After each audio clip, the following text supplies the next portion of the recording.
Haere it's whānau. Welcome to the Flight of the Nix podcast. My name's Holly. I'm on Gadigal land in Sydney.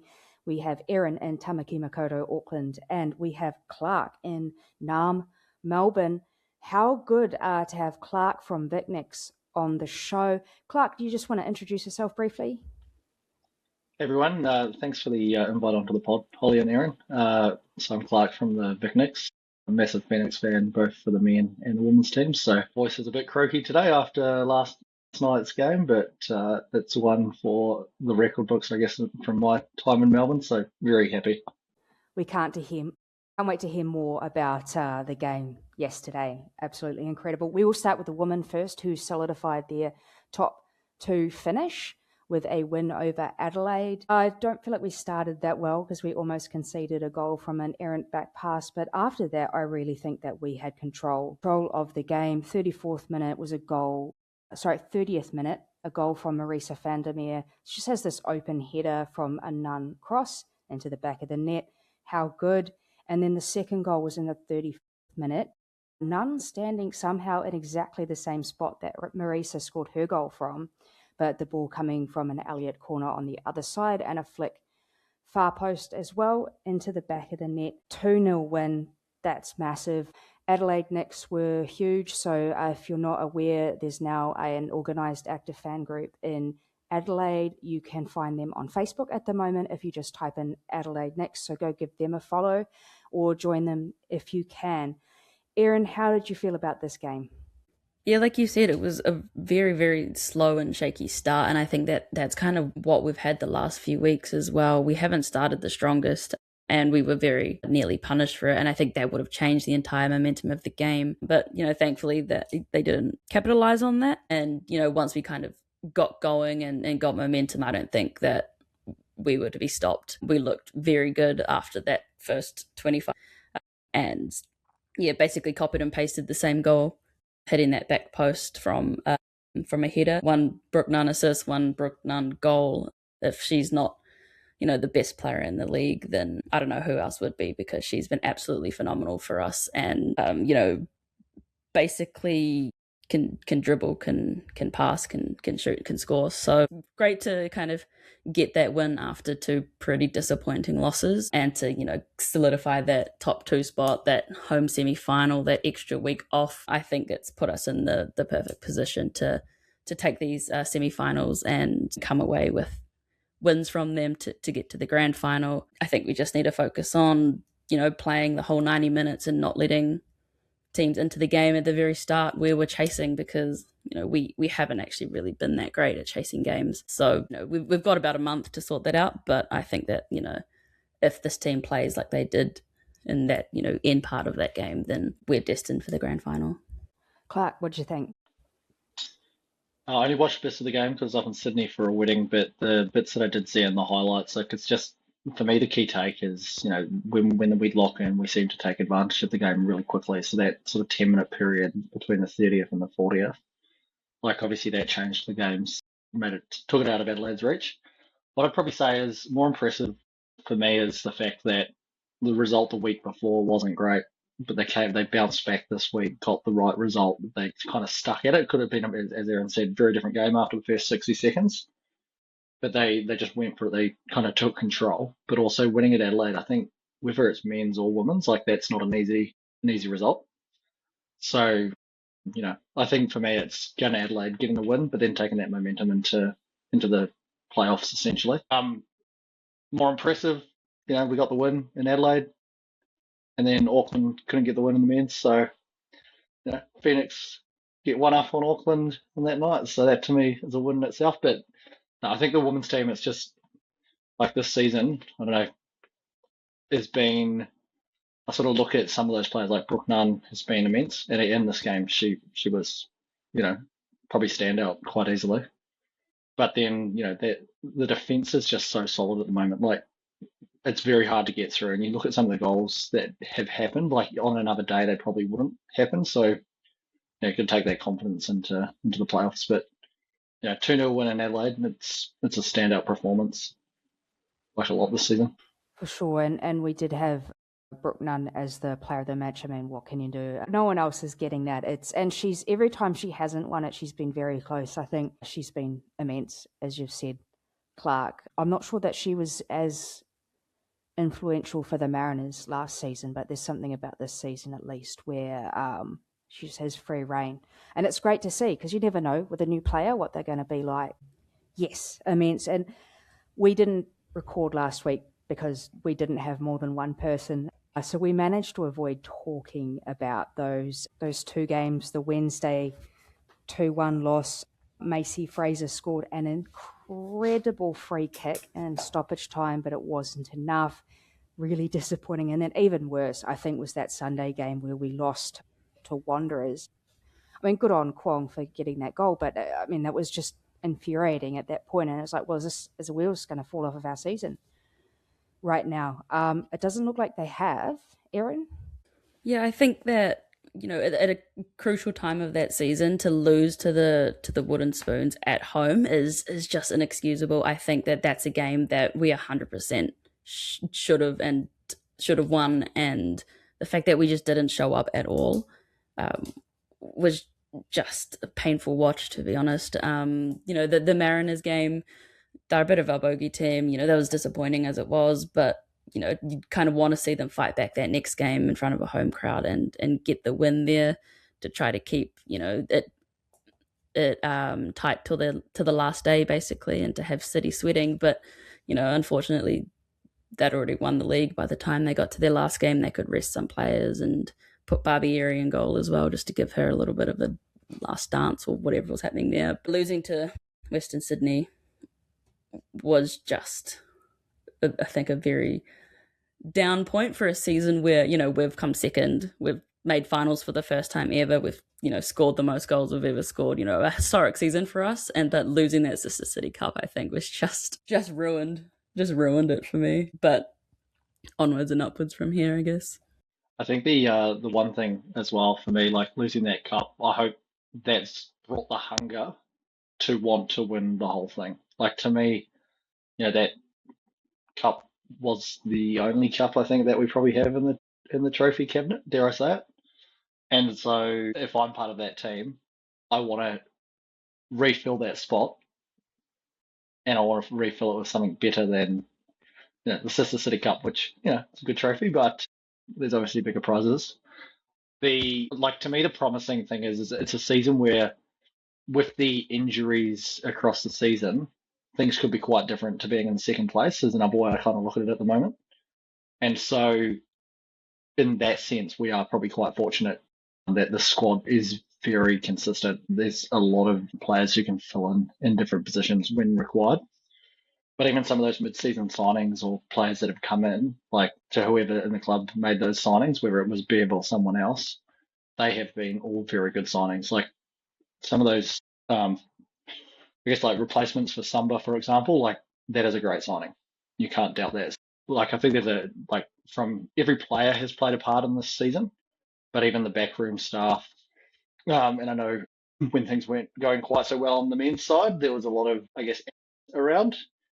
But I don't think that was always fair in terms of the organisation as a whole. Like there is a lot of people who support both sides, and I think, you know, credit's got to be given to the back office staff, you know, management of both teams. There's a lot of people who do shared jobs in the club, and at this point, you know, like things are very promising on the women's side. Like that program is doing very well.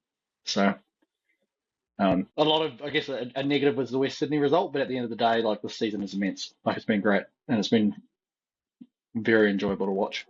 I did find it a little bit funny that Central Coast Mariners ruined the premiership hope of the Wellington Phoenix twice in a space of a couple of seasons with each team. It just seems Gosford is where those dreams seem to die, hopefully not forever. And I have to say, as much as we should be able to beat Mariners at some stage, I am quite grateful that they have not made the six. They drew to Sydney FC, which was a little bit wild.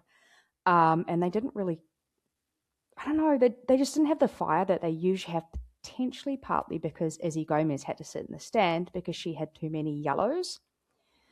which, if you take a player like that off, this is what happens. So the top 6, just to talk sort of briefly about coming into finals. So City are first, we are second, Canberra third, Brisbane fourth, Adelaide fifth, Victory sixth. So we will, first of all, there is an international break, so it's quite a way away. It's actually Anzac weekend that those first elimination finals happen. Canberra versus Victory, Brisbane versus Adelaide. Then it will go into the 2-leg semi-finals. The first one, May 1st to 2nd. The second one, May 9th and 10th, I think it is. We will play the highest ranked out of those. I'm hoping that Canberra win against Victory, because I would be quite happy to play Canberra in the home and away semis, partly because I think we can beat them, and partly because I'm a little bit selfish and that Canberra's not that far away from me. So those games happen, and then the grand final is the weekend of like 15th. Clarke, who are you hoping for as well for these semi-finals? Who do you want to face? We can't face Victory. That's given. Yeah, I'd probably say Canberra as well. Like, I think that's a game that you'd take confidence into just based on past performances, but also a weekend in Canberra is always fun. It's pretty easy to get to from Melbourne, so sounds probably similar. Selfishly, that's not a terrible outcome for me. If you ask me if we were to make the final, whether I'd want that to be in Melbourne, I probably would say that I'm actually impartial to that. I'd be quite happy for it to be a home final, just to avoid playing Melbourne City. But there's obviously a selfish element to that as well. But we've got to get there first, so there's no point thinking about it yet. What about you, Aaron? Well, we actually haven't lost to any of those teams from 3 to 5th this season, so I'm kind of happy for any of them. But I think if you look at their records, I think Brisbane, they're an interesting one because they've scored more goals than the other two, but they've also conceded a lot more, and that's probably because Chloe Lincoln in goal is batshit insane, and she's so unpredictably Chloe Lincoln that you don't know whether you're going to get her in like her prime, or she's just going to like turn around and kick the ball in the back of her own net. And so I think games against Brisbane Roar would be quite fun for a semi-final, even though there's always some kind of weird voodoo that happens against them. I know that we've had some random offside calls against them. I think they've done a handball on the goal line before that wasn't called, but I think that's kind of fun. I think Adelaide, for us to get Adelaide, I think Adelaide have to win and Melbourne Victory have to win as well, which is probably unlikely, but I think Adelaide, we've had 2 wins against them. I'd love to play them in the semis. I think that we have a good chance against them, but I just know that, the narrative is probably Michelle Heyman to lift the grand final trophy, and so Canberra's kind of a scary concept to play against, so I probably don't want Canberra, but I'll take the other 2. I feel like we've had better luck at McKellar Park than we've had at, I suppose Brisbane aren't playing at Perry at the moment, so I'm not too sure about that one, but I'd rather that than go to Adelaide, because we have struggled in Adelaide in the past. But we'll see. Look, it's out of our hands, and we'll know that Anzac Day weekend, where we'll all be heading for the first leg of the semi-finals. Any further thoughts about the women, where they're at, finals coming up? All right, let's get stuck into Clarke. I was just going to say, everybody make sure you get behind the team, go to the semis, go to the finals. Like, I know that everyone is putting the effort in, but everyone who goes to the men's games, put the effort in to go to the women's games as well. Like, Porirua Park you should not be able to buy a ticket on the day of the game. It should be sold out days before at a minimum. So don't miss the game, and then hopefully the finals in Wellington, I think they should challenge themselves. They should try pack out the stadium. There's no reason why they can't. Yeah, I'd just like to point out as well that huge crowd that showed up for that Western Sydney Wanderers game. It was the record crowd at Porirua Park. It was, I think, 1,700 there. There was basically no seats free in that grandstand. And, that's a fantastic turnout for, I'd like to say kind of a random game. There wasn't, there was the plate on the stake on the line at the time, but, getting that many people for a non-final game means that I think that there's a chance to have just a mammoth crowd there for that semi-final. So yeah, if you have the opportunity to get down, make sure you do, because I think it's going to be an incredible atmosphere, and I know that the team will need every single one of you to be there to back them. Absolutely. 100%. And we'll be back to talk about those games as well, obviously, before they take place. I think the craziest game, as much as Adelaide was very satisfying to watch, let's see, I wrote it down. Our first win at Amy Park in 290 days. I think we had a good first half. We had lots of big chances that we missed. Bunch, Corbin, Bill, Corbin again, Paolo, lots and lots. Thankfully, in the 89th, we did get a goal from Sander Khartoum, a nice little volley off an Azir cross. I mean, I don't even know what to say. Clarke, I'll leave it with you. You've been long-standing. How many games have you been to and have watched that be a loss or at best a draw? Yeah, so I was having a look at this earlier today. So it's been 26 games that I've been to in Melbourne. I think I've missed one, which was that Western United playoff a couple of years ago, 3 or 4 years ago. So 26 games. I think the 4 weeks before I moved to Melbourne, they played, and that was the last time they won. So I'm not going to lie. There's a part of me that was thinking I may be part of this problem, which, you know, I'm very relieved that I was actually at the game yesterday because it could have quite easily not been there. So yeah, the first half, to be honest, the first 5 minutes, I've never seen a Phoenix team come out and take a team on at Amy Park like that. Like that is the first time I've seen that. And that's credit to all the players. It was pretty warm. 25, 26 degrees, no cloud cover, so like they would have been hurting, with that fast start towards the end of the game.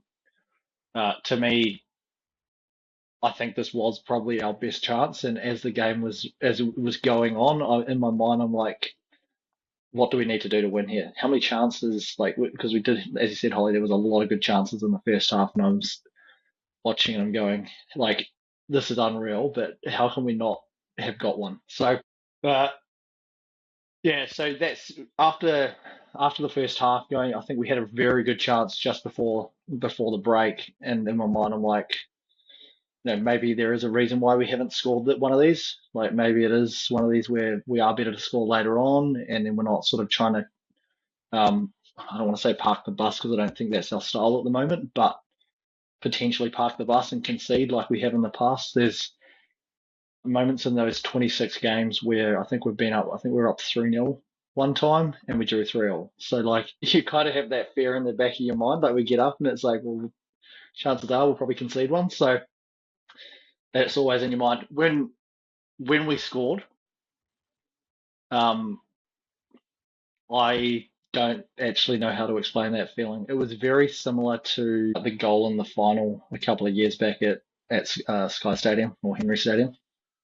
But I think this one felt like it just felt that little bit sweeter. Like there's a lot of people who have been there for all those 26 games, and most were there yesterday. The ones that weren't there, like they'll be there next week. They had reasons they couldn't be there, and I think the one thing I want to say is if somebody wasn't there yesterday and had been there to the other 26 or 27 games, don't think you're the jinx. Like that's not what it is. This is a new era. This is a new era. This is how I'm looking at it. Let's build the momentum. I think the club's, that's a hoodoo, which I think we've gone into games at Amy Park and we were scared to take it on. Whereas yesterday, I think with, to be completely blunt, a pretty low expectation for the rest of the season in the sense of, whatever we do from here is a bonus. The result was exactly what I personally have needed from the team, I reckon, this season. Just playing for the badge. Like they're playing for, I don't know who's involved, behind the scenes at the moment, but obviously Greenie is like one of the most loyal people to the club. I'm sure that's like people like Siggy, Eiffel, there'd be others are involved and are kind of, I hate saying this, but geeing up the players, getting them back into that sort of dying for the badge mentality. I could see that yesterday. Some of the tackles that were being made, even towards the end of the game, there was this sort of, I feel like there was an expectation by the players that they had to win that game. Like they were the team that wanted it more than the victory. So yeah, it was probably the most stressful 7 minutes of my life. Towards the end there, I must admit, just standing there and hoping. But yeah, I don't think there's ever been a sweeter shirts off in my time supporting the Knicks, to be honest. Erin, obviously you weren't there, but you watched on TV and it must have felt pretty good as well. Not as good as it is for Clarke and VicNix. Oh, it did feel pretty good. I did jump up off the couch and run around the lounge because I know how much, that would mean to the team and all the supporters there as well who have not seen a result like that in 26 games, which is crazy. And yeah, it felt like a real kind of changing of the guard kind of game. Like this is the new era with 3 wins in a row now.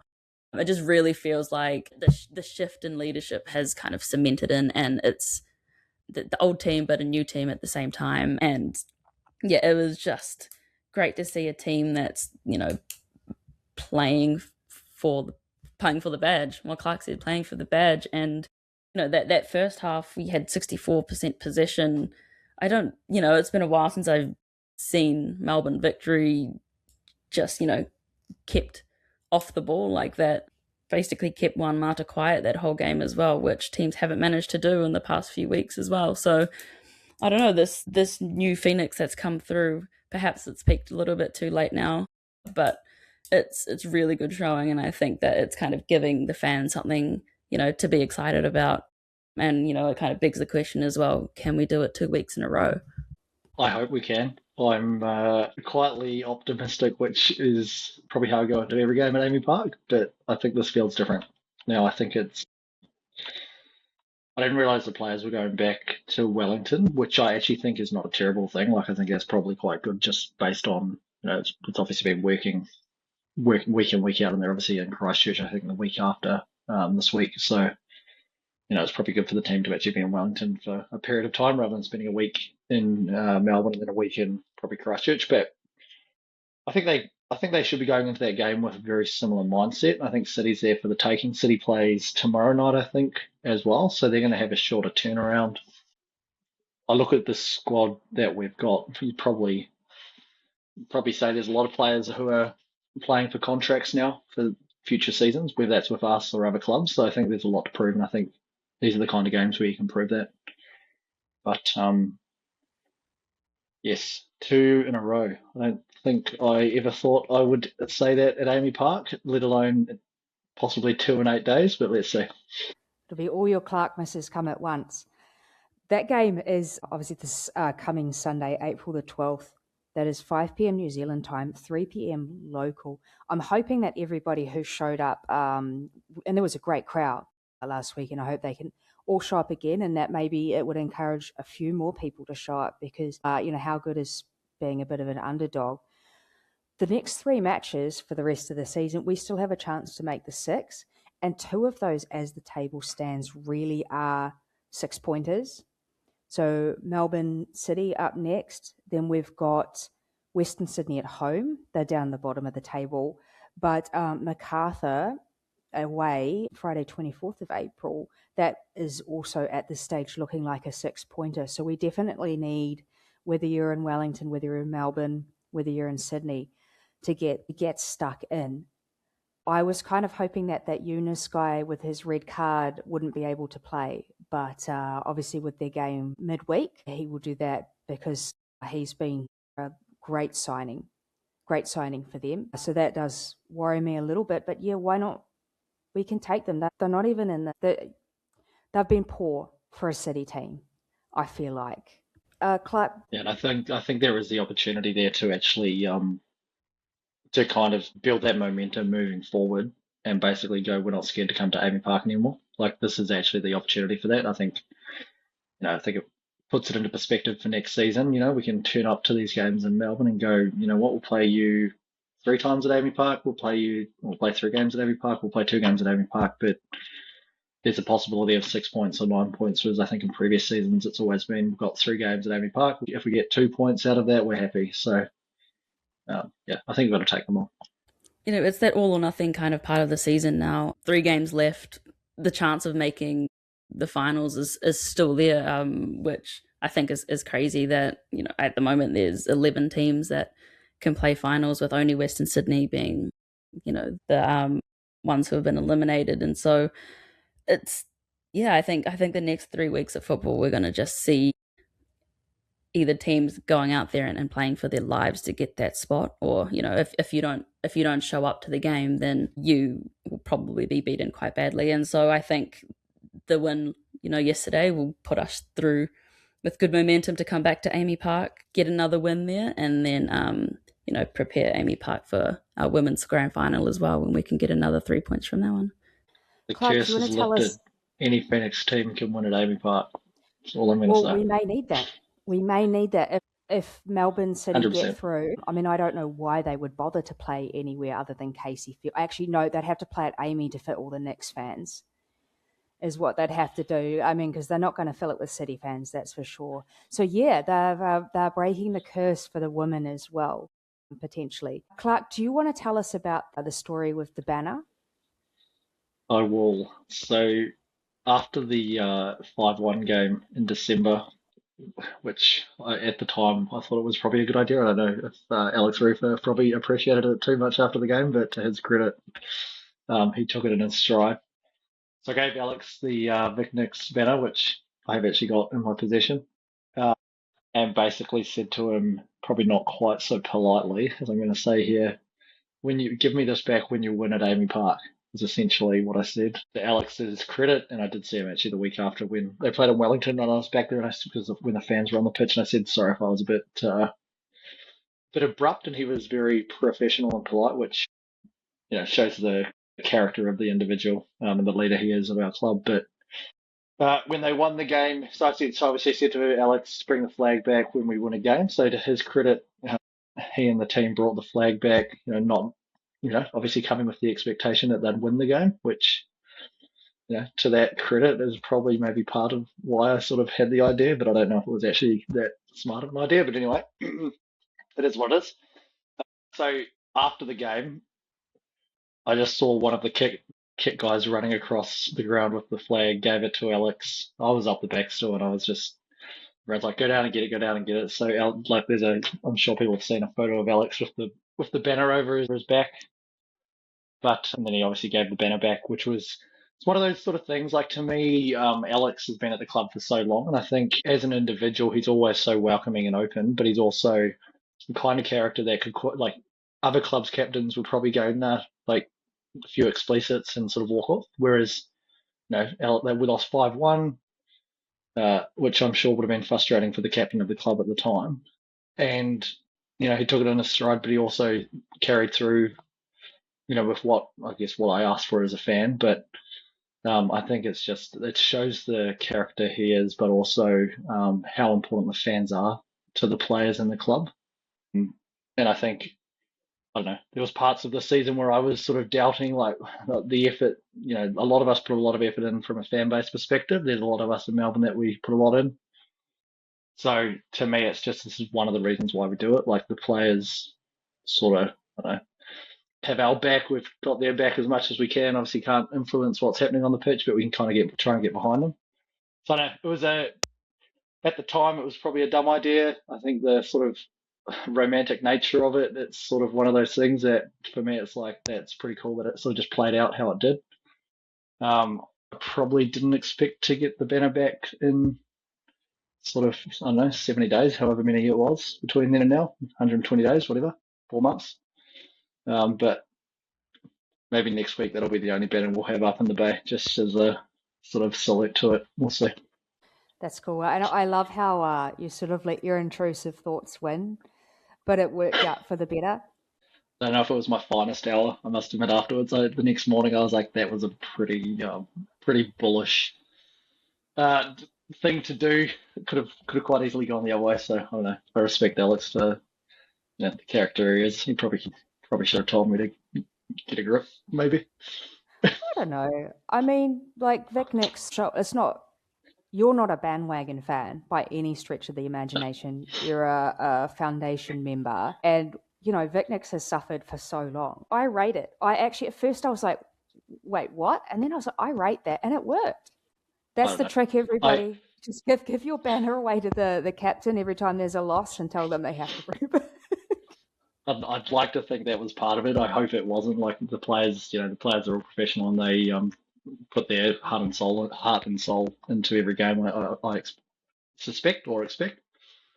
But I don't know. If it's one of those little things, it's a 1%er, and it sort of makes the group, know that there's something, a story behind it. There's a fan base behind them. I don't know. Maybe that makes a difference. I know, like with yourself, Holly, and all the little corner of yellow, and then all the VicNix people here, like we all put a lot of time and effort in. So yeah, it's sort of it's sweet. It's like the Sydney game earlier in the season at Allianz when we won. I think it had been a while since we'd beat Sydney FC at home, and similar for Victory now. Like it's just those are the moments for an Australian-based fan, which kind of gets you excited. I'm sure, Aaron, when we win a derby game at Mount Smart or Go Media, it'll be similar as well, right? So. Aaron, what are you going to throw at a player and tell them they can't bring it back until we win a derby away? Yeah, it just depends on. I probably won't ever see that again. I guess that's probably what Clarke was thinking as well. But yeah, honestly, it'll be a sweet day when that happens. And so, yeah, hopefully next season's the season. Or maybe we meet them in the elimination finals and that's when it happens. We've got a new Phoenix now, so we can't, right? Cool. Would hope not. Anyway, Erin, and maybe sit down and start thinking about, or you know what, in the comments, let us know what you think should be handed over and not be received back again until we beat Auckland away. So yes, that's what's coming up, and there is the break before the dub finals happen. The match that we have, the semi-finals for the World Cup 2027 is the 12th, so that is Sunday, and so Papua New Guinea and American Samoa are playing the first semi, and New Zealand plays Fiji in the second semi. I believe that is in Kirikiriroa Hamilton, the first one. Yes. So if you can get to that, please do. And then the final is a few days later. I don't quite have it in front of me. Any thoughts on that? I mean, I know we like to say, well, this should be an easy win, but we said that about Wanderers as well with our next woman. Any thoughts about the Ferns and hopefully qualifying for the next World Cup? I know I said it about the Western Sydney game, but we should beat Fiji quite easily. I think, we are a bit of a powerhouse in the OFC, and so I think that anything but a win for this game. And if we don't come away with a win, then I just think that that'd be a massive, massive backward step for New Zealand football. And I think jobs would be on the line, basically. I think the final will probably see American Samoa again. American Samoa is basically a team of probably US college students. So they're pretty good technically. They play like Americans do, so they're fast and they're fit and they're hungry to win. And they only kept us to 3 goals when we played them, but who knows if there's a World Cup spot on the line, they could be super hungry for it and actually give us a decent fight. So I expect us to beat Fiji, and I do expect us to make it to the World Cup, but will it be as easy as it has been all the other times we have? Potentially not. I probably don't have a huge amount to add because I must admit I haven't watched a lot of OFC women's games when New Zealand doesn't play, but you'd like to think a game in Hamilton there'll be a decent crowd that turns up considering they don't get a lot of internationals there. I suspect there'll be a lot of Fijians in the crowd. They'll no doubt be driving down from Auckland, and there's a lot in Fiji, so it'll be interesting. I know Fiji's got a couple of injuries, so they're probably going to struggle a bit. I think one of the next trialists plays for Fiji, Trina Davis, I think, but I think she's injured at the moment from memory. She trialled it the next couple of seasons back, so it'll be like, I don't want to say it should be a walkover because I'll get my words next week after the game, but you'd like to think it should be sort of 4 or 5-0 at a minimum. Yeah, they put this game on a Sunday at the exact same time that most of the North Island women's leagues play. So there might be a little bit of a clash between actual league games and people being able to attend. So hopefully the crowd is decent, but I imagine that there's a lot of people that can't get to it because of that reason. Well, if we don't win, we can blame the fact that Mac Barry wasn't selected. That'll be what it is. That's the blame. That's the blame that's coming. That's the blame that's coming if it doesn't work out. Well, thank you for joining us, and particularly thank you so much for coming on, Clarke. Thank you for inviting me on. Hopefully next time I come on, we might be having a final or something coming up. Let's see. We'd love to have you on. So yeah, if you are in Melbourne on Sunday, please get along. If you check out their socials, they will let you know if there are pre-match drinks, or has that already been set? So the event will go up tonight, but it'll be the same as last week. So 1 p.m. Pink Lemonade, so that's in Richmond, and then we'll probably head to Amy at about 2:15. Awesome. Well, join them. You will have a good time. I can guarantee that. Whatever the score is, you'll have a good time. Thanks again, everyone, and we'll see you next time. Bye.